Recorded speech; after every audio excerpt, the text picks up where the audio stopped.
Hello students, now we are discussing about chapter number 6, class 10th NCERT book. Next para.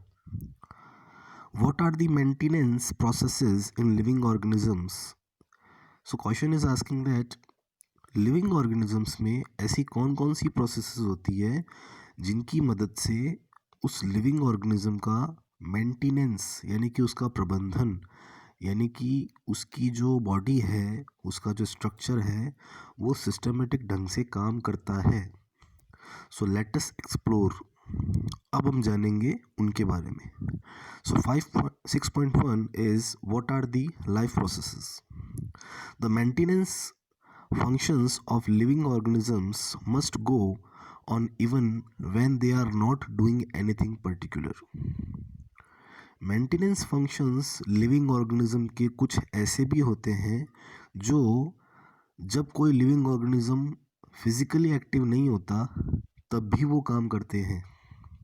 मतलब कि जैसे अगर कोई सो रहा है या बैठा है तो ऐसी सिचुएशन में भी वो लिविंग प्रोसेसेस कंटिन्यूसली वर्क करते हैं. उनको कहेंगे maintenance processes. Even when we are just sitting in class, even if we are just asleep, this maintenance job has to go on. हम क्लास में बैठे हैं या हम सो रहे हैं, ऐसी सिचुएशन में भी मेंटेनेंस का जो काम है वो चलता रहता है. The processes which together perform this maintenance job are life processes. So इन सभी प्रोसेसेस को जो शरीर का मेंटेनेंस करती है, उसको ठीक करती है, उसको सही तरीके से सुचारू रूप से चलाती है, इन प्रोसेसेस को कंबाइंडली कहा जाता है life processes. Since these maintenance processes are needed to prevent damage and break down. ये मेंटेनेंस प्रोसेसेस को एक चीज़ की ज़रूरत होती है कि इनका कहीं से किसी भी तरह से डैमेज या इनको किसी भी तरह का घाव या किसी तरह की चोट इनको नहीं लगनी चाहिए. Energy is needed for them. इनको काम करने के लिए एनर्जी की ज़रूरत पड़ती है. क्या दो पॉइंट समझ में आए कि मेंटेनेंस प्रोसेस को किसी तरह की चोट या किसी तरह का घाव या किसी भी तरह का डैमेज इनको नहीं होना चाहिए, पहली चीज़. दूसरी चीज़, इनको काम करने के लिए एनर्जी की रिक्वायरमेंट होती है. This energy comes from outside the body of the individual organism. In processes को काम करने के लिए जो एनर्जी की ज़रूरत पड़ती है वो एनर्जी ऑर्गेनिज्म बाहर से अपटेक करता है. So there must be a process to transfer a source of energy from outside the body of the organism, which we call food, to the inside, a process we commonly call nutrition. क्या समझा हमने कि जो life process है हमारा, in life process को सही ढंग से चलाने के लिए एनर्जी की रिक्वायरमेंट है. सो एनर्जी बाहर से मिलती है in the form of food, खाने के रूप में.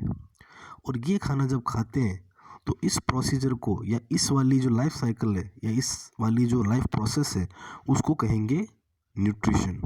Nutrition means taking food for proper growth and maintenance of the body. If the body size of the organism is to grow, the additional raw material will also be needed from outside. अगर किसी organism की body size continuously grow करती है तो उसके अलावा उसको food के अलावा भी बहुत सारी ऐसी चीज़ें होती हैं जो बाहर से ज़रूरत पड़ती है. Since life on earth depends on carbon based molecules.